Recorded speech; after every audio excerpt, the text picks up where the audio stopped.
Hello there guys, it's the Xeno Hunter 83 here with another 7 Days to Die playthrough. Obviously this one's going to be a bit different now. We're not doing the day by day playthroughs anymore. So obviously, I mean, we're now looking at, well, we were just looking at my old base, the one that got trashed. Yeah, so I mean, this is the bunker from that we spotted on day one.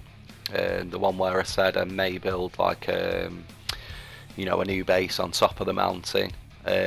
Obviously I cleared all the enemies in that, and basically it's just a little cave. I did actually try and set it up as a base, placed a few spikes around it. I think that was like for week 18, but it was no good. Basically once the horde gets through the spike defences and that, you're kind of trapped. So yeah, there's no way of escaping. I mean, I could have dug like a little tunnel, put a ladder on it with a hatch and that, but I mean, to be fair, I basically can't wait now to to build a proper custom base, something that's like can be compared to like a Minecraft build. That's what I'm aiming toward. Okay, yeah, so I mean, we're at base 2 now. Obviously base 1's a complete and utter write-off. So obviously I've just started again from scratch. Now what we're doing here is digging a perimeter trench out. What I'll do with this, you'll see a bit later on, is I'll line it all with spikes.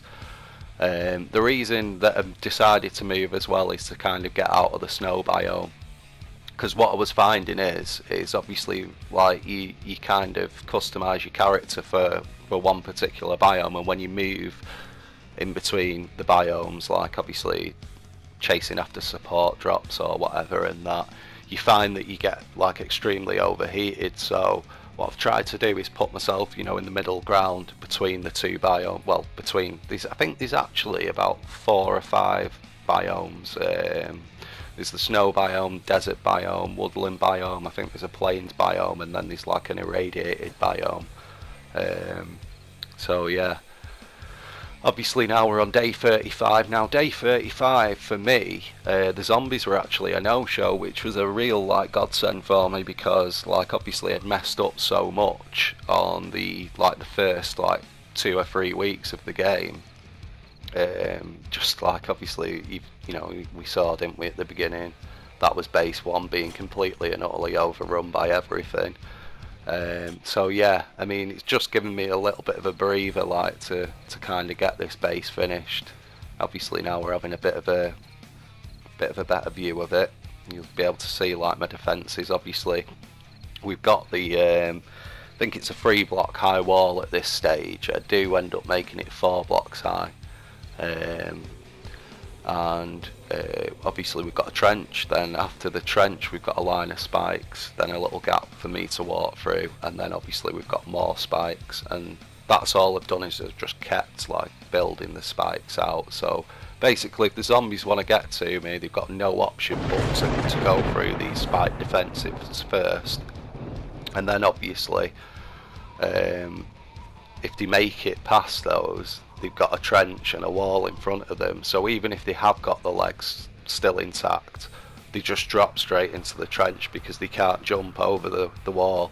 They can't jump over the wall, and they can't stand there and hit the wall, because for them to do that they've got to go onto obviously the gap where the trench is, and they just drop right into that. Obviously I put spikes in there as well, so like yeah, it's a massive improvement over Mark 1 base, but it wasn't hard, was it, to be fair? So yeah, I mean, I've just built this base because this base will just give me like the somewhere secure to run back to while I'm building my proper custom build, which I'm going to start working on. I think I've actually got day 70 just coming, so I want to kind of just see day 70 through. And then obviously I will start doing the custom base. I'm not too sure whether I'm going to move to a completely different area or try and stay close to this base. I've not decided that yet, so we shall see. But anyway, yeah, I've been getting quite a lot of questions off people, like what's it like, what's the building like, is it like Minecraft or is it like Fallout? Now, I've not actually played Fallout myself. It's a really good game. I love like all of the others. The obviously Fallout 3, New Vegas, brilliant games. But I've not played them, so I can't compare it to that. However, what I can say is the block placement is extremely similar to Minecraft. It's a little bit more awkward than Minecraft at times. Like just how, you know, when you want to do a straight line of blocks, sometimes when you're running back. But saying that, I mean, even in Minecraft, it does that where it'll miss blocks and stuff like that. So, yeah, it is very, very similar to Minecraft. It's basically this game. If I could sum it up, it would be that it's an adult, a more adult version of Minecraft Survival. That's how I would sum up the game. So like anybody who's looking at him thinking, oh yeah, it looks like you can do a bit of building in it, but nowhere near as much as Minecraft, you can. There's actually a cheat mode for it where you can put it into like a kind of creative mode. There is also a proper creative mode for multiplayer, which obviously just allows you to have all the blocks and stuff. I am probably with this game going to try and keep it on survival as much as I can for the minute, because there's no flight mode in the creative, so I don't see the point in switching. You know, the resources, yeah, fair enough, there's some things that are harder to obtain than others, but like for your general like building and that, you may as well just keep it on the survival, and you know, I think that's the way to go. But anyway, obviously we're day 42 here, and we've got the horde attacking. It just gives you a quick like indication of how well my defences work against the zombie horde. Now, yeah, I've just actually got hit off. I think there's a couple of zombies that can just climb up vertical walls, so you have got to be careful about that. But the only reason this zombie that you can see now chasing me got through is because I kind of left like a little block that he could get up on, and he just glitched his way up. Like as a rule, they all just fall down into the pit. So yeah, it's going to cost me this now because I think I die. Yeah, they're tough, these. Feral walkers they're called, yeah.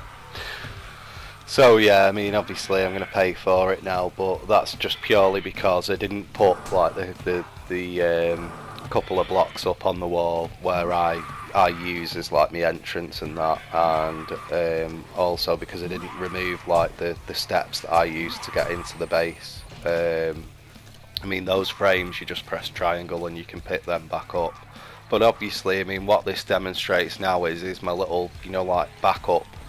You know how I've took the stairs out. So I've took the stairs out, so nothing can follow me up.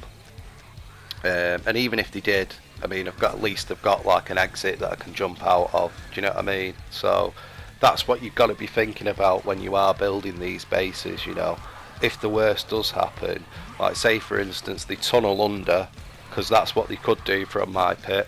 Is they could tunnel under and then get up through the ground if they tunneled the right way. Also what they could do is if they tunneled enough of the dirt away, they could make some of my wall defence actually collapse. That's another thing that, you know, that I'm really impressed with this game. You know, is the fact that you've got like those physics in it, you know. And at the end of the day, to be fair, I mean, that's how it should be. It's just that obviously, like playing the likes of Minecraft and games like that, you know, that don't have those things in, because at the end of the day, Minecraft is a game that's like, yeah, fair enough, we've had updates and all of that, but it's still, you know, it's a 7-year-old game, isn't it? You know, and it's never really been about realism, has it? It's been about, like, obviously just, you know, a fun, creative game that people can get onto and play, which is great, you know. I love Minecraft, but, I mean, it's these little details that make the difference for me in a game like this. And the way that this game has been made and the way that it's set up is, you know, it really could compete with Minecraft.